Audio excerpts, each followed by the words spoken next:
ગુજરાત માધ્યમિક અને ઉચ્ચતર માધ્યમિક શિક્ષણ બોર્ડ દ્વારા હાલમાં લેવામાં આવી રહેલી ધોરણ 10 અને 12ની પરીક્ષાના સીસીટીવી ફૂટેજની ચકાસણી શરૂ કરવામાં આવી છે। રાજકોટમાં ફૂટેજની ચકાસણી માટે 2 સેન્ટર પણ બનાવવામાં આવ્યા છે। આ સેન્ટર ઉપર હાલના તબક્કે 35 કર્મચારીઓની ફાળવણી કરવામાં આવી છે। રાજકોટ શહેરમાં 2 સેન્ટર ઉપર ફૂટેજની ચકાસણી હાથ ધરવામાં આવી છે। આ ચકાસણી દરમિયાન શંકાસ્પદ કેસ જણાશે તો તે અલગ તારવી બોર્ડમાં મોકલવામાં આવશે। ફૂટેજના આધારે પકડાયેલા વિદ્યાર્થીઓ વિરુદ્ધ કોપી કેસ દાખલ કરવામાં આવશે। શહેરમાં પરીક્ષા શરૂ થયાના આજ દિવસ સુધી એક પણ કોપી કેસ સામે નથી આવ્યા। બોર્ડ દ્વારા છે તે હાલ ધોરણ 10 અને 12ની પરીક્ષા છે તે લેવાઈ રહી છે, જે અંતર્ગત છે તે રાજકોટ શહેરની વાત કરવામાં આવે તો રાજકોટ શહેરમાં છે તે 80,000થી પણ વધારે વિદ્યાર્થીઓ છે તે પરીક્ષા આપી રહ્યા છે।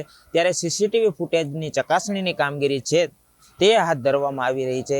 રાજકોટ શહેરની જો વાત કરવામાં આવે તો રાજકોટ શહેરમાં છે તે સીસીટીવી ફૂટેજની ચકાસણી કરવા માટે છે તે 2 સેન્ટરો તૈયાર કરવામાં આવ્યા છે અને પરીક્ષા દરમિયાન છે તે કોઈ પણ વિદ્યાર્થીઓ શંકાસ્પદ જણાય તો તેમને અલગથી તારવવામાં આવે છે અને તેમના સીસીટીવી ફૂટેજ આધારે મોકલવામાં આવે છે અને ત્યારબાદ છે તે ચકાસણી થયા બાદ છે તે એવા વિદ્યાર્થીઓ વિરુદ્ધ છે તે કોપી કેસ પણ દાખલ કરવામાં આવે છે।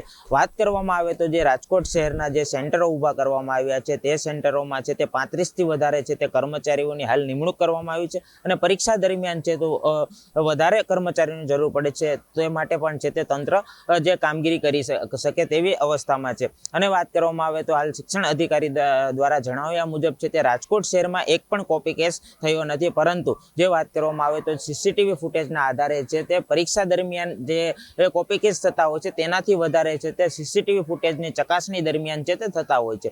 અને જે વાત કરવામાં આવે તો રાજકોટ શહેરના જે 2000થી પણ વધારે કેન્દ્રોની ફાળવણી કરવામાં આવી છે તે કેન્દ્રો ઉપર છે તે સીસીટીવી ફૂટેજ તૈયાર રહે તે રીતની છે તે કામગીરી હાથ ધરવામાં આવી છે। સીસીટીવીથી સજ્જ કેન્દ્રો છે તેને જ તે કેન્દ્રની ફાળવણી કરવામાં આવી છે। જ્યારે બીજી તરફ વાત કરવામાં આવે તો જે સીસીટીવીને છે તે 2 કોપીઓ તૈયાર કરવામાં આવે છે। એક કોપી છે તે શિક્ષણ અધિકારીની કચેરી સુધી પહોંચાડવામાં આવે છે અને ત્યારબાદ બીજી કોપી છે તે ગાંધીનગર બોર્ડને પહોંચાડવામાં આવે છે। જે વિદ્યાર્થીઓને છે તે સીસીટીવી ફૂટેજ દરમિયાન છે તે કોઈ પણ પ્રકારના શંકાસ્પદ વિદ્યાર્થીઓ જણાય તો તેમના વિરુદ્ધ છે તે કોપી કેસ દાખલ કરવામાં આવે છે અને મુખ્યત્વે છે તે પરીક્ષા દરમિયાન જે કોપી કેસ થતા હોય છે તેનાથી વધારે છે તે સીસીટીવીની ચકાસણી દરમિયાન થતા હોય તેવું પણ સામે જોવા મળી રહ્યું છે।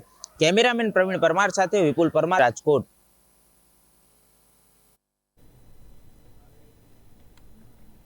ત્યારે વડોદરા જિલ્લામાં વડોદરા મુંબઈ એક્સપ્રેસ તથા